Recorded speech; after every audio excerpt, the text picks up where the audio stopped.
yan. So yan, nakabaon sa garage. Magtiti kami dyan pag ganun. And then elbow, nandito yung tubo nya. Ipapantay ko to rito, papatanggal natin to. So ginagawa namin ngayon, kung ano nangyari doon, yung part na yun, accent natin, medium wide. Ito yung sinasabi ko magiging accent glass nya dito, no? Update ulit sa story kayo sa day.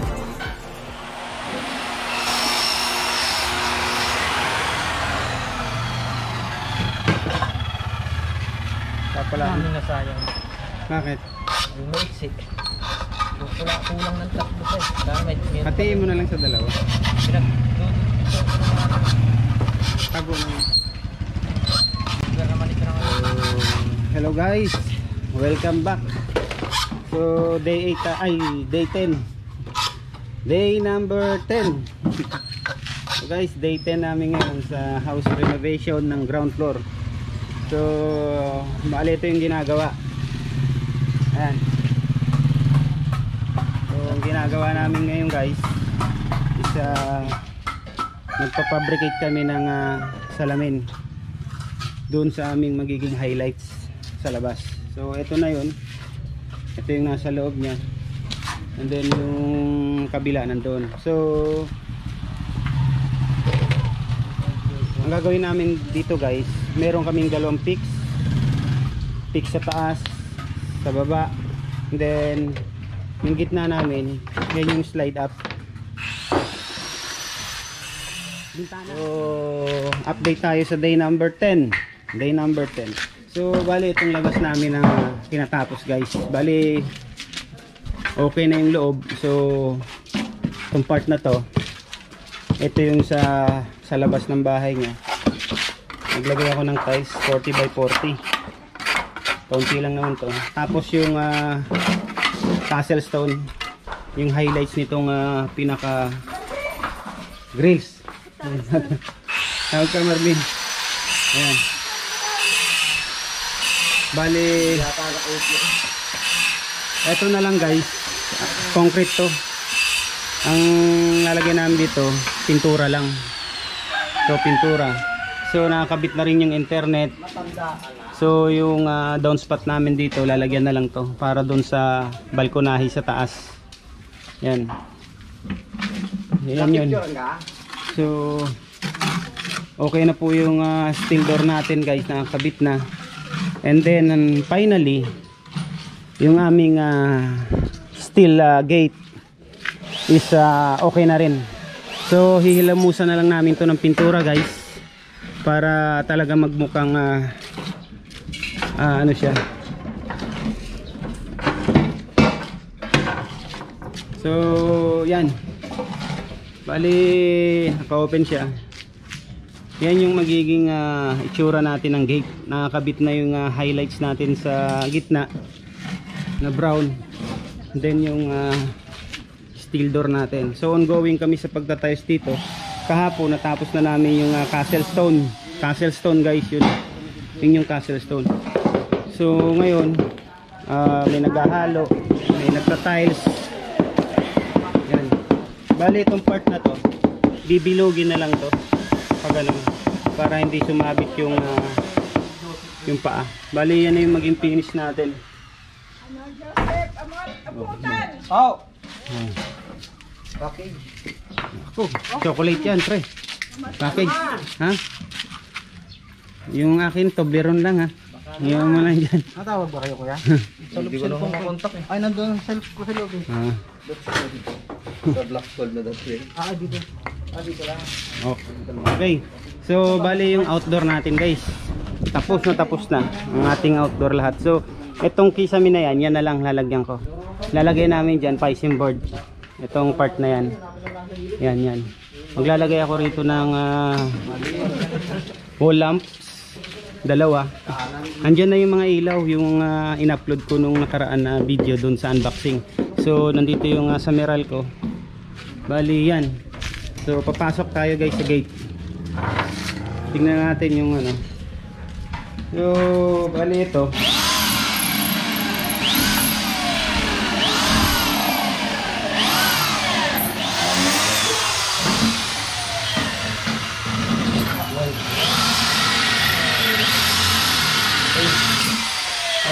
Alright. So, ito na lang ang kulang natin dito guys, yung kisame nito. Itong kapiranggot na yan, lalagyan namin yan.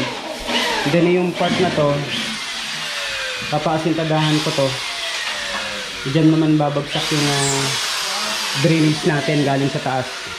So, yung tiles ko rito, hindi ko pa tinuloy. Dahil may gumagawa si Master Obet nandito. Tinatapos niya yung mga maliliit. Yan nga pala guys, yung inassemble namin na ganyan. Dito namin ilalagay yan. Kung mapansin nyo, may open pa ako dun sa taas. Pinaka header na yan, yun yung ilalagay. Ang magiging design ko niyan, parehong pareho siya. Match na match yan dun sa ibabaw natin. Yan. Yan yung taas. Bali yan yung likod. Ito yung carport. Yan. Carport namin. Tapos na. Natanggal na namin yung grills doon. Bali ang ceiling namin. Ang ganda. I-extension ka. Okay siya. So, ito yung pinaka-force niya. Pinaka-labi-labi niya rito. Then, okay na rin itong kulang namin dito. So, ang pinaka-tatarbohin namin guys, yung hagdanan na rin. Hindi muna namin nilalagyan. Pero, may handrail na to. Kakabit na lang. So, update tayo dun sa relocation ng pintuan. So, ito yung relocation ng pintuan. Ito na yung naging final natin. No? Kung napapansin yung last video ko, yung pintuan, nandun siya. So, okay na siya. Hindi na siya tapatan ng pinto. Malayo na siya. Bali, yan yung request ng bossing namin na ilipat. Kaya, ginawa namin yan. So, kaya yung sa labas guys, nagpapabricate kami ng aluminum and glass para hot dito yun. Yan, dalawang highlights yan, accent. And then maglalagay siguro nung nakadrop na curtains dyan, yung part na yan. So, ito yung fix mula dito, nakafix lang yan. And then mula naman dito, yan yung slide up natin. Then sa taas naman, yan yung nakafix. So, dalawa yung nakafix natin dito guys, up and down. And then yung center natin, yun yung opening nya, opening. Typical lang yan. Pareho lang ng sukat. Dito, ganyan din. So, yan yung magiging accent natin dito sa wall. Ang naging accent natin dyan is glass type, aluminum. So, ito yung wall accent natin sa TV. Yan. Ito yung magiging dining natin. Yung pendant natin guys, dito natin ilalagay yan, tatlo. Yan. So dito tayo sa pinaka living area. Ito yung pinaka living area niya. Explain ko lang guys, ang living area niya, nandun yung TV. So meron akong drop ceiling doon, paikot. Then meron akong cob lights na ilalagay dyan. Yan yun. So yan na yung naging final coat natin guys. Yan na yung magiging kulay nitong living area, living room area. So dito ang part na to, ito yung dining area. Hindi pa namin to ginagalaw yung nakadrop niyang kisame rito. Dahil ang gagawin ko dyan is either laminated siya or iduduko finish natin siya na magmukha siyang kahoy. So yan guys, ito yung dining area niya. Nandito yung dining table, center nitong tatlo. So yan yung ganap natin dito. So update ulit tayo dito sa kwarto dahil day number 10 na natin guys. So final coat natapos na rin guys. Center light na lang ang kulang namin. Okay na yung ilaw dyan. Then yung apat na corner, meron din tayong ilaw. So yung part na yun, window type ilalagay doon. So ayos na yung electrical, may abang na. So ang distribution niya, bukod yan ng circuit, papunta rito sa main panel board. So nandito yung switch niya para dito sa dining area. Yung part na yon sa living area, doon naman part. So sa sa kitchen, kitchen tayo. So ang kitchen, kung papansin nyo sa last video, wala pa akong siding na nilalagay. Ito may mga siding na yan guys. Papansin nyo, naka-siding na yan. Meron na yan, isang buo yan guys, walang putol. And then meron na rin dito sa baba. Yan. So yan na lang ang kulang natin dito, yung cabinet. So yung ilalim, pabubuhusan ko to. Ibig sabihin, yung finished floor area natin dito guys, na nakatiles na kasi to, yan yung magiging final cabinet natin yung taas. Ibig sabihin, tataas pa tayo doon sa original flooring natin ng 2 inches. And then, overlap kami ng 1 inches para naman doon sa cabinet. Ibig sabihin, yung cabinet na flooring natin, may overlap siya ng 1 inches na halos katulad ng overlap dito sa counter. Para pag naglinis siya, hindi masasama yung pintuan ng cabinet. Ay kung mga dust niya, hindi susuksok doon dahil meron tayong island na ilalagay dyan sa part na yan.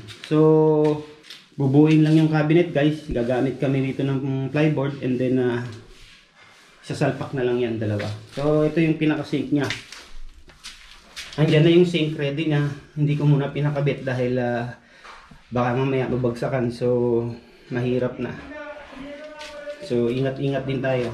So, ito, grout na lang ang kulang natin. Ito yung mosaic tiles. Tapos na rin yan. So, update tayo sa main toilet and bathroom. Toilet and bathroom niya guys, tapos na lahat ng ating walling, no? Wala na lang. Ang wala pa rito, kisame tsaka yung floor. So, sa gilid, sa gitna niya, andun yung shower head natin, which is meron akong access dito na stone. Ipe-penetrate to guys para kumintap. So, yan yung magiging resulta natin dito. Parang native ang dating niya. Kasi yung kulay ng stone niya is natural. Yan yung ilalagay dyan. So, nandito yung aluminum glass na pintana na maliit. Yan. Meron ako nakaabang na exhaust fan. Ayun yun. Yung litres doon. And then, nalagyan na lang ito kisame. So, naglagay ako dito ng... So, welcome back guys! Sa day number 10. So, day number 10 natin ngayon. Balik tayo. So, chipping kami guys sa shower line. Tsaka ng mga main ng papuntang manhole. Kung ginagawa namin guys, nandyan yung main. So, magtapat kami dyan ng papuntang manhole dun sa labas.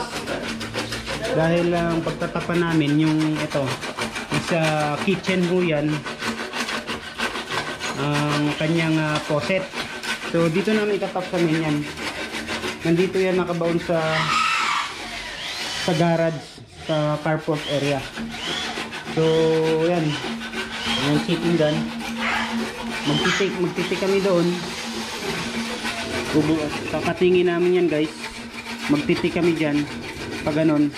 And then elbow pataas, and then i-connect namin yung pipe doon. So itong part na to, nandito yung tubo niya, ipapantay ko to rito, paplastiran to para yung tubo natin hindi makita. Tsaka ito, patatanggal natin to, itatago natin yung pipe ng tubig doon para hindi siya expose. So kasama yan sa day number 10, yung part na yan. So kaya nga hindi muna namin to tiniles dahil meron kaming hukayin doon. So nakita na namin yun. Piping kami ng plumbing. Okay. So bali yan yung day number 10 natin. So continuous pa rin yung pagmamasilya sa dito. Retouching yan guys. Kasi nabatakan na to ng isa. So ang ginagawa namin ngayon, kung ano yung nakikita at medyo magaspang siya at may lubog, mamasilyahan uli yan. And then naka-flat na po yung ceiling natin. Naka-flat na yan guys. So ika-flat uli itong lahat pagtapos lihain. Then pwede na itong i-top coat natin. So mangyayari doon, yung part na yun, accent natin medium white, pastel white dito sa ceiling, and then romance runes naman dito. Magiging kulay natin katulad dun sa ceiling natin dito sa living area. So ito guys, plain lang ang ginawa ko rito. Dapat maglalagay ako ng design. So medyo mababa na yung kisame natin kasi yung original slab niya mababa. So hindi naman binago to. Renovate lang tong bahay. Talagang makeover lang talaga. So yan. Bali update naman tayo dun sa dati natin na pintuan. Ngayon may harang na siya guys. Ito yung sinasabi ko magiging accent glass niya dito. So magkakaroon ako ng glass dalawa. So ito yung glass na to guys.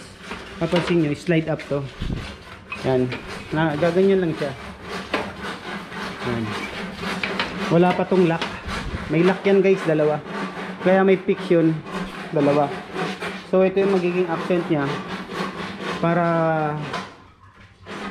may salamin sa loob.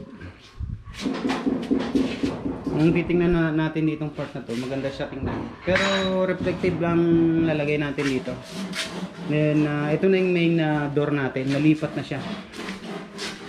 Okay. So yan na yung bahay guys. Maganda na. Pero medyo madumi pa siya. So ngayon, babalik tayo guys mamaya at update uli kayo sa day number 10. So bukas day number 11 para dito sa house renovation for final dressing. Okay.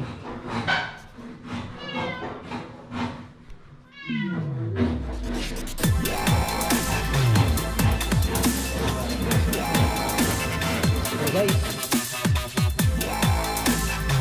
balik kami na rin nag-fabricate ito guys ng aluminum ng glass. Ayan, okay. Lahat ng glass dito, pati sa taas, sa main door, lahat.